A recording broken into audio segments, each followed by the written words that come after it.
jamaah? Alhamdulillah. Alhamdulillahirabbil alamin. Kembali lagi di Islami Twinda, jamaah Islami Twinda yang dirahmati Allah masih membahas tentang tema wajibkah sholat berjamaah. Nah di Masya Allah sebelum kita lanjut ya kita akan kembali lagi melihat sebuah video tayangan tentang dilema menjadi makmum ketika imam mendapat masalah. Wah ini dia tayangannya nih.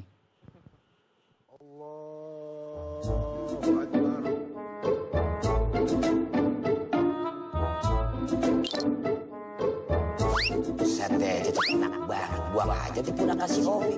Nyari WC kek. Waduh, gue batalin gak ya? Allah, gue batalin aja dah. Astaghfirullahaladzim. Iya, ini gimana nih? Apakah emang imam harus ngebatalin? Apalagi dengan kiri kanan nopok itu. Maksudnya kita nggak jelas. Ustaz Maulana, nah ini pertanyaan yang tadi sebelum iklan nih. Apakah benar ya dalam sholat berjamaah itu imam dan juga makmum ini harus mempunyai ilmu? Baik itu makmum laki-laki ataupun makmum perempuan. Bagaimana penjelasannya? Tafadhol. Makasih banyak. Langsung aja izin Habib dan Ustaz Sam dan semuanya. Masya Allah, tabarakallah. Nah kalau berbicara tentang imam dan makmum itu harus punya ilmu. Jawabannya harus. Karena syarat jadi imam itu, yang diangkat jadi imam itu, siapa yang syaratnya? Yang pertama harus tahu ilmunya. Sekali lagi, yang tahu ilmunya. Hati-hati. Kalau tidak tahu ilmu, bahaya. Tadi bagus banget tadi VT tayangannya. Kemudian berikutnya, imam itu harus berakhlak. Makanya tadi fasik itu jangan jadi imam. Makmum di belakang imam yang fasik. Harus berakhlak. Tahu imamnya suka bertengkar. Banyak musuhnya. Waduh. Atau memusuhi orang. Itu hati-hati. Jadi kita juga bahaya. Atau maaf, imam ini kita ketahui selalu apa maaf ya. Tidak menutup aurat atau celana pendek atau suka kencing berdiri. Yang ini bahaya ini. Nah, berikutnya apa lagi? Hati-hati bermakmum di belakang imam. Ya, imam itu harus tahu keadaan. Makanya senantiasa kita berkata gini, penduduk setempat. Jangan tiba-tiba cukup. Jadi imam tidak bisa. Harus penduduk setempat jadi tahu keadaan. Makanya disunatkan yang jadi imam adalah siapa? Tuan rumah, karena tahu keadaan. Nah, berikutnya mohon izin. Yang kedua, maka ketika terjadi imam itu harus diingatkan. Ketika lupa, bisa praktek ya. Langsung. Boleh Ustaz. Yang boleh. tadi mengingatkan tiba-tiba, maaf izin Ustaz Sam. Nah, tiba-tiba imam itu ada kotoran, harus diingatkan. Nah, gimana Bib, silakan. Mengingatkannya. Silakan Ingatkan. juga.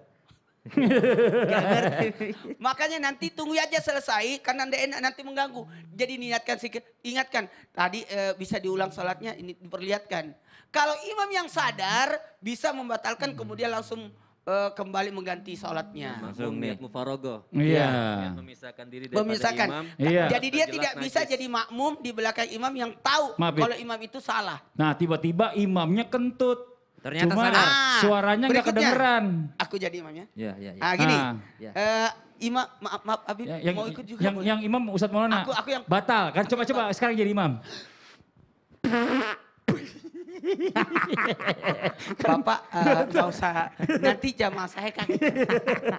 Jadi ketika imam itu batal, maka dia harus keluar, maka dia memisahkan. Kalau tadi makmum tahu imam itu nggak bagus karena lagi batal salatnya, maka dia tidak. Tapi kalau imam yang pinter, kalau dia batal salatnya, dia harus melangkah satu langkah. Menyatakan dirinya bahwa dia keluar jadi, maka Yang ditunjuk. ya, jadi tidak boleh sembarangan makmum itu berada. Mengganti. Jadi orang yang belakang imam pas itu adalah orang yang siap jadi Menggantikan pengganti imam. Jangan sembarangan anak kecil di belakang imam. Ah, Tidak boleh. nggak boleh. Anda anak kecil, pindahlah. Oh, gitu. Ulama lah di belakang imam. Yang orang tua, yang dua. Jadi ini kesalahan besar. Susunan imam makmum di belakang imam itu harus orang cerdas. Ah. Di belakang imam harus orang yang siap menggantikan imam. Batalnya lagi sujud. Nah ini gimana nih? Ini kan gak ada yang tahu. Jamaah di belakang. Kok kalau lagi perasaan sujud. lama banget Iya, sujudnya. kok lama banget sujudnya nih? Ada kejadian. Iya, terus Kejadian di kampung itu. apa yang harus dilakukan? Imamnya kentut, maaf. Ah. Dia tinggalkan jamaah. Jamaah lagi sujud. Dia berteriak, imamnya hilang. Gitu. Itu kejadian. Ah, itu yang di Maka belakangnya ngintip harusnya. Nah, dikit. Allahu Akbar. Baru dia tinggalkan. Jadi dia tinggalkan. Oh. Dia harus bangunkan makmunya dulu baru Baru dimajukan. ditinggalkan. Jangan Oke. ditinggalkan dalam keadaan sujud. Iya. Mana orang tahu itu. Terima kasih banyak Ustadz Maulana ya. Waktunya udah habis gantian sama yang Jadi lain. posisinya, maaf saya ulangi lagi. Iya. Orang yang imam makmum di belakang imam itu orang cerdas yang di belakangnya. Masya Allah. Jadi Nah harus sekarang diganti. ya kita lanjutkan lagi nih. Apakah boleh ketika sholat nih kita nih ya. Membuat saf baru tapi di depan kita nih masih ada orang yang sholat berjamaah. Bagaimana Ustadz Syam? Langsung aja waktunya nih. Baik, bismillahirrahmanirrahim. Tabi guruku Ustadz Maulana, Habib Muhammad, Mas Fadli serta guru-guru kami yang dimuliakan Allah Subhanahu wa taala. Maka yang dimaksud di sini adalah boleh nggak kalau misalnya kita lihat nih, wah ternyata sholatnya udah rakaat terakhir, ya udah deh. Daripada saya nggak dapat apa-apa, mending saya berjamaah baru lagi sama teman-teman saya gitu. Maka dilihat masjidnya. Kalau masjidnya tidak punya imam rawatib alias masjid transit, maka boleh untuk melaksanakan sholat demikian. Atau saf baru. Dengan cara apa? Dengan cara menunggu dulu sholat berjamaah itu selesai. Baru dia bikin jamaah baru di belakang. Nah itu kalau masjidnya masjid transit. Maka kalau masjidnya bukan masjid transit dan ada imam rawatibnya, maka ulama sepakat haram membuat saf baru atau membuat jamaah baru. Dan ini saya rasakan sendiri waktu jadi imam di Masjid Kubah Mas. Karena di Masjid Kubah Mas itu banyak traveler, ya banyak turis gitu ya. Mereka itu masing-masing datang jamaah membawa ustadznya masing-masing di busnya. Kita lagi sholat asar, mereka sholat di belakang sholat jamaah. Maka subhanallah sebaiknya ini ikut dengan imam yang ada karena ada imam rawatibnya. Dia ikut. Kenapa? Karena ulama sepakat haram membuat saf baru ketika masih ada berjamaah yang berlangsung. Jadi jawabannya simpel. Tidak boleh melaksanakan sholat jamaah yang baru. Nah, kemudian ada pertanyaan. Bagaimana Ustaz ternyata imamnya udah hampir salam. Ternyata imamnya udah hampir salam. Telat banget nih datangnya. Apakah saya ikut aja atau gimana? Maka ikut saja. Karena meskipun dia cuma dapat salam yang pertama, itu masih terhitung berjamaah dengan imam yang ada. Maka dia ikut dengan jamaah yang sebelumnya dengan maksud apa? Dengan maksud untuk ikut yang namanya sholat berjamaah. Makanya tadi disebutkan kalau kita jadi imam gak sembarangan. Harus yang mengerti fikihnya. Karena yang siapa sih yang berhak menjadi imam kalau sudah terpenuhi syaratnya? Yang disunnahkan dalam mazhab Syafi'i, yang pertama yang ditunjuk oleh pemerintah atau pemimpin. Ya pemimpin itulah, karena dahulu itu tidak ada perbedaan antara pemimpin agama dengan pemimpin negara. Jadi yang paling berhak untuk menjadi imam itu adalah yang memimpin daerah tersebut, pemimpin. Tidak ada pemimpin maka pakai imam rawatib. Siapa imam rawatib? Yang disepakati. Nah ini terkadang kita jarang untuk memperhatikan ini. Kita kadang baru bermasalah kalau masjid itu sudah dikuasai dengan aliran-aliran tertentu. Baru kita bilang kok dia menguasai padahal ada orang di sini. Kenapa? Karena tidak memperhatikan siapa yang menjadi imam rawatib tersebut. Maka selanjutnya siapa mereka? Mereka yang paling mengerti ilmu fikih. Kemudian setelah mengerti ilmu fikih, yang paling bagus bacaannya, yang paling bagus hafalannya. Bahkan yang syarat selanjutnya kesunahannya siapa? Adalah mereka yang paling bagus pakaiannya. Pakaian dan bersih badannya. Allah. Subhanallah. Luar biasa. Ustaz Syam terima kasih banyak Iya, atas sama-sama, penjelasannya Mas Fadli. ya. Walaupun waktunya mepet tapi kita akan terus nih kejar ya insya Allah ya. Nah sekarang kita lanjut lagi. Tadi kita sudah mendengarkan bagaimana dengan orang-orang yang masbuk. Ya tadi sudah dijelaskan oleh guru-guru kita. Tapi ada lagi nih bicara masalah tentang muafik nih bagaimana nih Bib nih penjelasannya. Tafadhol Bib. Baik, siap izin semuanya. Ayo pasukan. Maju. Oh pasukan maju lagi. Oke siap. Artinya kalau tadi kedudukan masbuk, sudah tahu artinya tidak sempat untuk membaca Al-Fatihah. Al-Fatihah. Dihitungnya kalau dapat satu ruku. Kalau dapat satu ruku bersama imam maka dihitung dia mendapatkan rokat. Kalau tidak dapatin ruku bersama imam maka setelah salam dia tambahkan satu rokat. Sekarang kedudukannya muafik. Ustadz Syam imam. Imam. Ustadz Maulana sama, Makmum, saya. sama Mas Fadli makmum di sini. Oke. Artinya imam dia tetap membaca standar seperti dia baca, akan tetapi Tapi mungkin makmum asyik mendengarkan surahnya imam, dia agak lupa membaca Al-Fatihah. Al-Fatihah. Oh iya benar. Kadang. Atau bacaan makmumnya memang terlalu lambat. Jadi bagaimana hukumnya? Ditunggu tidak seperti masbuk tadi. Kalau masbuk batasannya cuma ruku. Ditunggu 3 rukun yang panjang. 3 rukun. Nah, 3 rukun yang panjang seperti apa? Pertama ruku, imam. Makmum masih. Jangan ikutkan ini lompat ya ceritanya nih. Kemudian makmum membaca Al-Fatihah. Sujudlah. Nah, ini rukun panjang yang kedua. Rukun panjang yang pertama ruku, rukun panjang yang kedua sujud. Kemudian dulu lagi. Nah, rukun panjang yang ketiga adalah 2 kali sujudnya. Dilihat, kalau si makmum masih meneruskan bacaan Al-Fatihahnya sampai bangun sujud yang kedua, maka si makmum terhitung tidak mendapatkan 1 rakaat. Maka setelah salam imam, maka enggak ada disuruh bangun. Belum disuruh bangun. Ya. Artinya apabila sekali-sekali ngerjain Ustadz.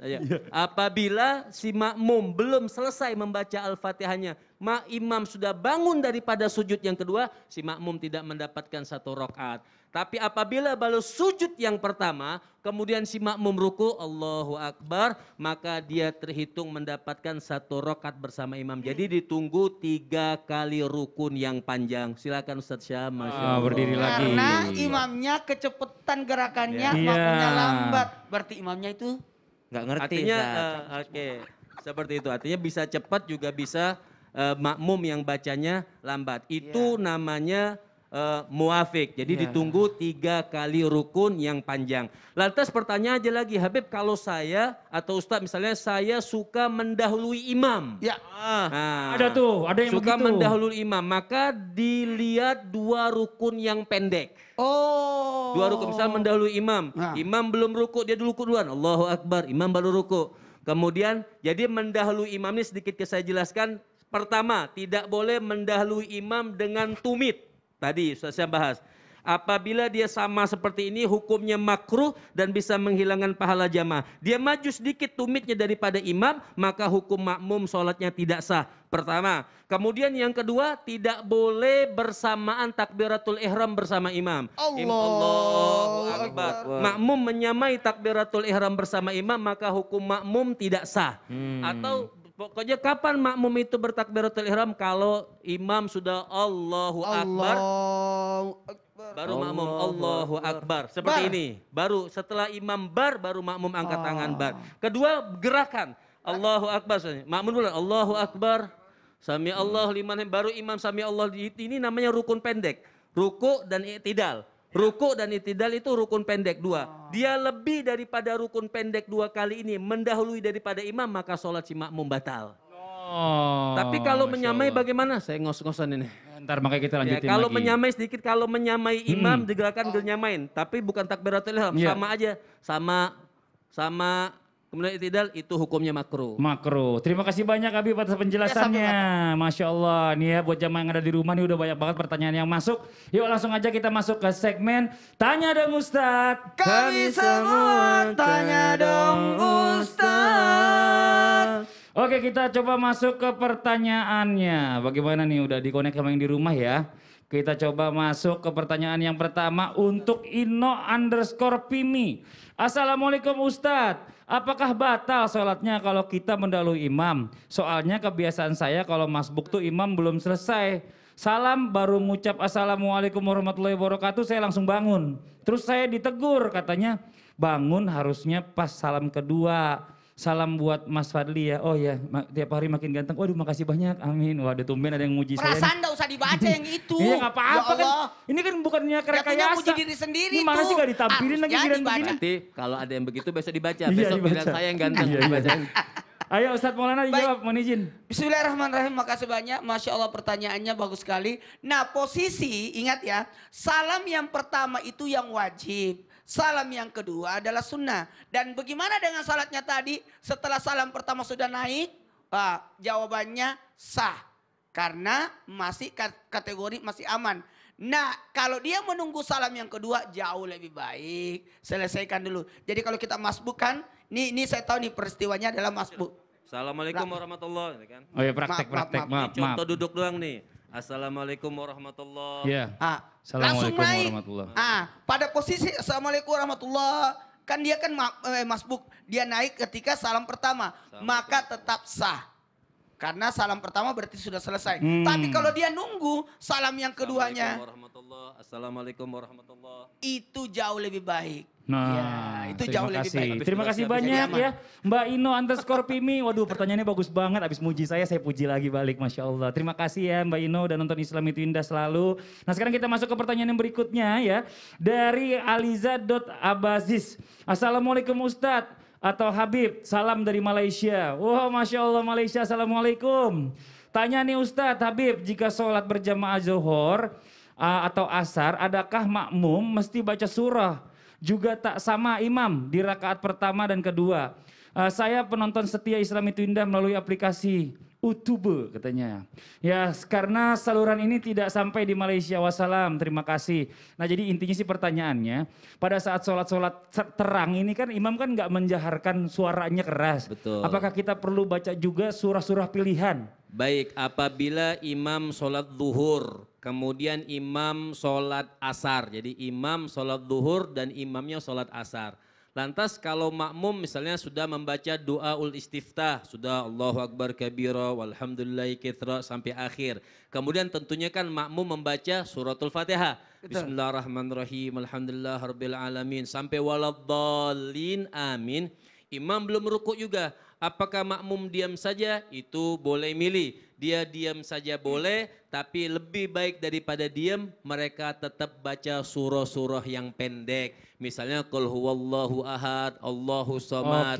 Nah, belum selesai juga imam, dia boleh lagi tambahin qul a'udzu birabbin nas, malikin nas. Belum selesai juga imam, boleh tambah qul a'udzu birabbil falaq. Belum selesai juga lempar itu imam kok enggak kelar-kelar. Ini sambil mengisi kekosongan kalau enggak nanti pikirannya macam-macam jadinya. Bercanda lempar tadi artinya daripada imam itu artinya makmum kosong dia tidak mikir apa-apa, maka lebih bagus si makmum menyibukkan dengan membaca surah-surah pendek seperti itu. Itu sangat bagus. Dan ini memang disunnahkan, sangat-sangat disunnahkan untuk membaca daripada dia diam seperti Masya itu. Allah. Terima kasih banyak buat yang sudah bertanya. Ini mohon izin sebelumnya saya lupa hari ini saya kedatangan tamu.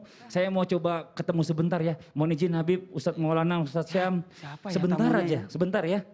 Masya Allah. Aduh. Assalamualaikum Delia. Waalaikumsalam Fadli. Gimana kabarnya, sehat? Alhamdulillah sehat, baik. Fadli sehat ya? Alhamdulillah, Masya Allah. Alhamdulillah, Masya Allah Fadli. Tema hari ini luar biasa sekali ya. Ya, Masya Allah deh. Menambah ilmu baru untuk kita Betul pastinya. banget. Ya, agar bisa lebih menjaga lagi sholatnya. Dan pastinya jadi tahu nih apa yang harus kita lakukan jika ketinggalan dengan imam. Dan ternyata melakukan bersiwak itu sebelum sholat juga dianjurkan ya Fadli ya? Masya Allah, setuju banget. Nah, soal siwak nih, aku mau kasih tahu nih. Ini nih Delia. Wow, Sasha, pasta gigi halal bersiwak. Pasta gigi Sasha ini mengandung serpian siwak asli, bahan alami yang disunahkan Rasulullah Shallallahu Alaihi Wasallam. Serpian siwak ini berfungsi sebagai antibakterial alami untuk melawan bakteri penyebab plak, gigi berlubang, dan juga bau mulut. Selain itu, diperkaya juga dengan ekstrak daun sirih untuk nafas lebih segar. Wow. Udah gitu manfaat siwak tidak hanya membersihkan mulut dan gigi ya Fadli ya.